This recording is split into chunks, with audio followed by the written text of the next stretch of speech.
శివ అనే 2 అక్షరాలు ఎటువంటివి అంటే శివేతి ద్వౌవర్ణౌ శివమవదతాం చైవ వసుధాం. మొదట శి అంటే శివుణ్ణి గురించి చెబుతోంది. రెండోది వ అంటే వసుధ అన్నారు. వసుధ అంటే భూమి. శివనామం నీ వశంలో ఉంటే భూమండలం అంతా నీ వశంలో ఉన్నట్టే. ఎందుకంటే 2వ అక్షరం వా ఉందే, దానికి వసుధ అని అర్థం. వసుధ అంటే భూమి. వసుధ అనే భూమిని మీరు గమనించండి, ఆ మాటని. భాష గొప్పదనం తెలుస్తుంది. వసు అంటే బంగారం. బంగారం, వజ్రాలు, వైడూర్యాలు అన్ని లోహాలని ధరించింది వసుధ, అందుకని భూమి అన్నారు. ఈ వసుధలో చివరి 2 అక్షరాలు వా తీసేయండి, సుధ అమృతం, అది కూడా పర్వాలేదు. కానీ వసుధలో వా తీస్తే సుధ మిగిలింది, వసుధలో దా తీస్తే వసు మిగిలింది, పర్వాలేదు. బంగారమైనా పర్వాలేదు, అమృతమైనా పర్వాలేదు.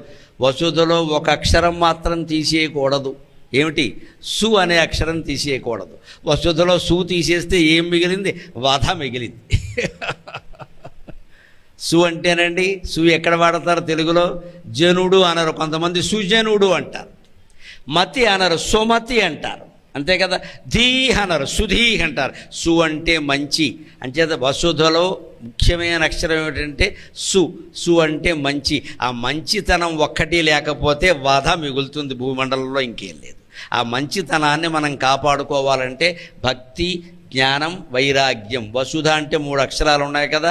వా భక్తి, సు జ్ఞానం, ధ వైరాగ్యం. ముందు శివుడు యందు భక్తి, తద్వారా అంతా శివమయమైనటువంటి జ్ఞానం ఉంటే ఏది ఎవరికి చెందాలో వారికే చెందుతుందండి. 14 రూపాయలు రైతులకి ఇచ్చి 65 రూపాయలు మనం ఎందుకు కొట్టేస్తాం? మనము రైతులు ఇద్దరు శివుడే అనుకుంటే 14 రూపాయలు రైతులకి ఇచ్చి 65 రూపాయలు మనం కొట్టేస్తామండి.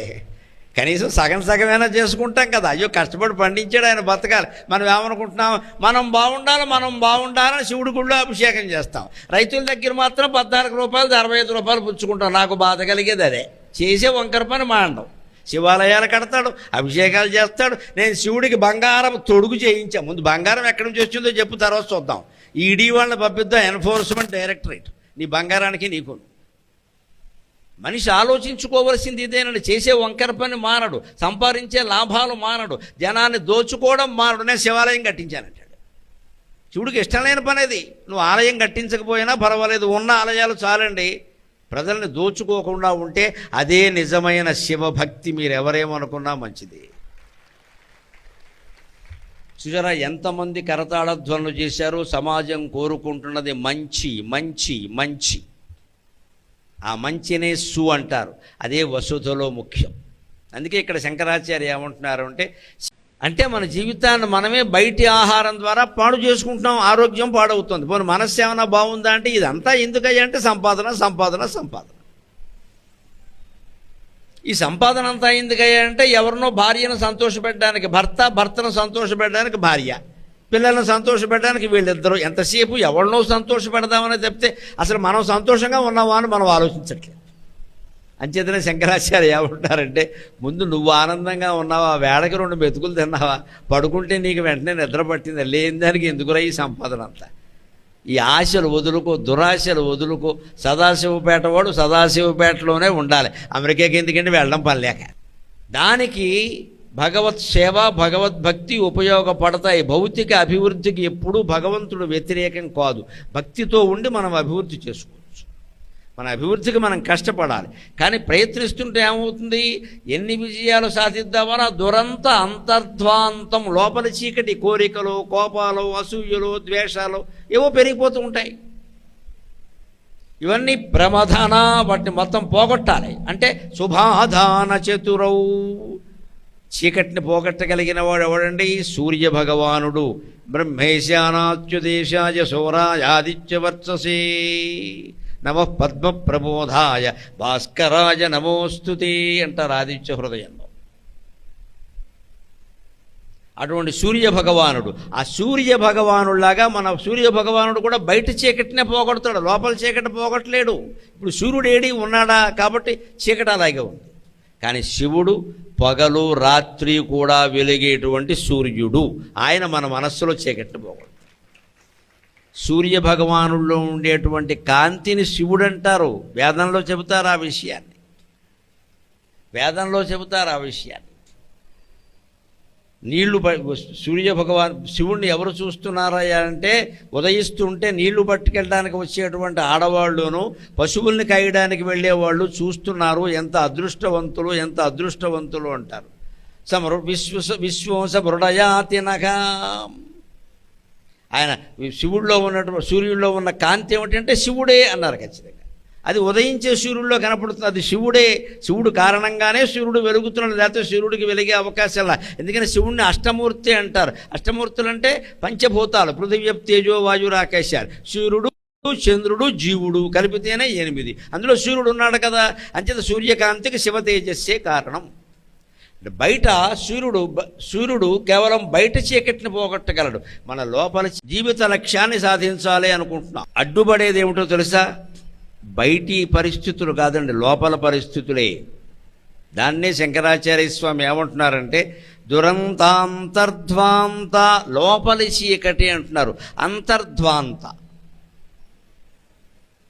ఈ లోపల చీకటి ఏమిటి?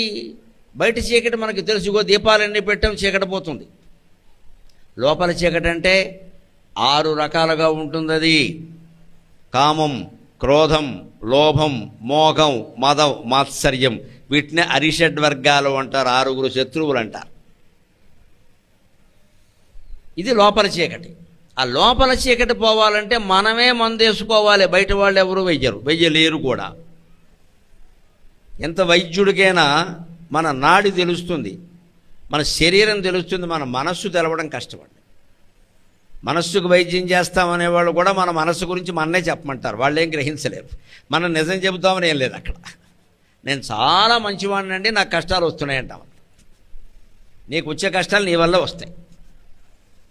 ఆ కష్టం మూలం అహం, నేనేదో చెయ్యాలి, నాకు పేరు రావాలి. ఒక మంచి పుణ్యకార్యం జరగడం ముఖ్యం, ఎవరికి పేరు వచ్చింది అనేది సమస్య కాదు. పేరు కోసం దెబ్బలాడుకున్నాం అనుకోండి, పుణ్యం పోయి పాపం మిగులుతుంది అక్కడ. ఇదే అంతర్ధ్వాంతం, లోపల చీకటి. నాకు ప్రాధాన్యం, నన్ను వేదికెక్కించాలి, ఇవన్నీ ప్రాధాన్యాలు. నేను ఇంత డబ్బు ఇచ్చాను, నా పేరు చదవలేదు, ఇదే ప్రాధాన్యం అంటే. ఇదే అంతర్ధ్వాంతం. ఒక మంచి కార్యక్రమానికి లేదు ఏదైనా పుణ్యకార్యానికి, యజ్ఞానికి, యాగానికి మనం ఏమీ ఆశించకుండా ఓ 10,000 ఇవ్వలేమా? కొంపలు అంటుకుంటాయా?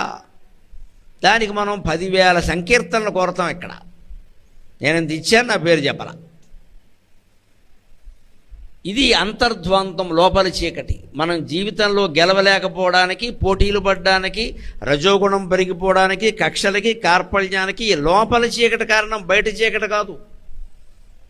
వీళ్ళు బయట చీకటిని మనం చాలా తేలిగ్గా జయించగలం. పూర్వం అయితే చీకటి పడగానే ఏదో హరికెళ్ళాంతర్లు పెట్టేసుకుని పాపం 2 ముద్దలు తిని పడుకునేవాళ్ళు. ఇప్పుడు అదేం లేదండి, తెల్లవారులు పనిచేసేవాళ్ళుగా మనకి రాత్రి పడుకునేవాళ్ళు లేరు ఇప్పుడు కుర్రాళ్ళు. ఒక మహాయాత్ర, జీవితం అంటేనే మహాయాత్ర అండి.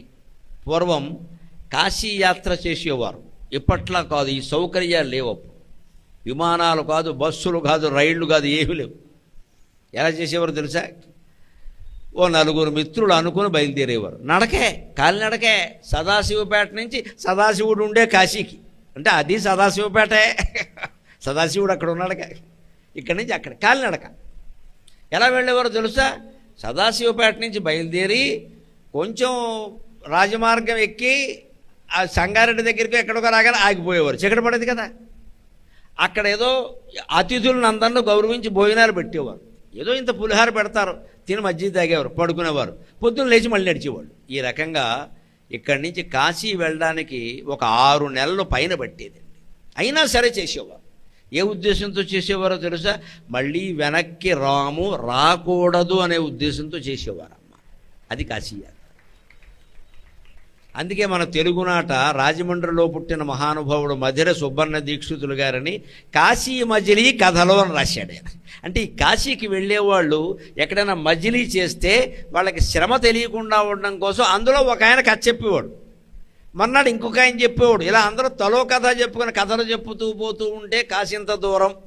పిల్లలు ఎప్పుడైనా నడవడానికి ఇబ్బంది పడుతున్నారు కూడా కథ చెబితే తొందరగా నడుస్తారు. అందుకని పెద్దవాళ్ళు కథలు నేర్చుకోవాలి, చెప్పాలి. ఆ కథలు చెప్తూ పోయేవాడు. అలా పుట్టిన కథలండి 600 కథలు పైన ఉన్నాయండి. కాశీ మజిలీ కథలు తెలుగు సాహిత్యంలో చాలా గొప్ప గ్రంథం. అది 6 సంపుటాలు. వాటన్నిటిని ఒక్కొక్కటి ఒక్క సినిమాగా తీస్తే ప్రతిదీ కోట్లు కోట్లు లాభాలు వచ్చేస్తాయని అనుమానం ఇలా బ్రహ్మాండమైన కథా కల్పన. ఆ యాత్ర చెబుతున్నాడు ఇక్కడ. మహాయాత్ర అంటే మళ్ళీ తిరిగి రాని యాత్ర, మహాప్రస్థానం అంట. మహాయాత్రాధ్వన్య ప్రముఖ జనత, అటువంటి మహాయాత్ర చేసేటువంటి ప్రముఖ జనులు ఉంటారు కదా, ఇక మళ్ళీ రాకపోయినా పర్వాలేదు మేము శివుళ్ళో కలిసిపోవాలని, వాళ్ళకు కూడా దారి చూపించేవాళ్ళు ఉండాలి కదా. కంచుకివరవు, ఒక మహారాజుతో పోల్చి జననం విజయం అన్నాడు కదా, అది మనకి శంకరాచార్య శివపద మణిమాల ద్వారా కూడా చెబుతున్నాడు. ఇక ఏది అర్థమవుతోంది? మహాయాత్రాధ్వన్య ప్రముఖ జనత కంచుకివరవు. మహత్తరమైన చర్చ శివర యాత్ర చేసినా కూడా ఎవరో ఒకరు దారి చూపించాలి కదా. కంచుకి అంటే దారి చూపించేవాడు. ఆ దారి చూపించే ఇద్దరు ఎవరంటే శివ అనే 2 అక్షరాలే అన్నాడు ఖచ్చితంగా. కంచుకివరౌ మరుజ్జంపాయాతౌ కృతఫలనవాంబోదళనే. ఎందుకు ఈ జీవితం ఇంత మహాయాత్రలైనా, శ్మశానానికి వెళ్ళినా మనిషి చనిపోయినా కూడా జీవితం ముగిసిందనడానికి లేదండి. పెద్దవాళ్ళకి తెలుసు, చాలామందికి, చిన్నపిల్లలకి తెలియపోవచ్చు, మధ్య వయస్కులకు అనుమానం రావచ్చు.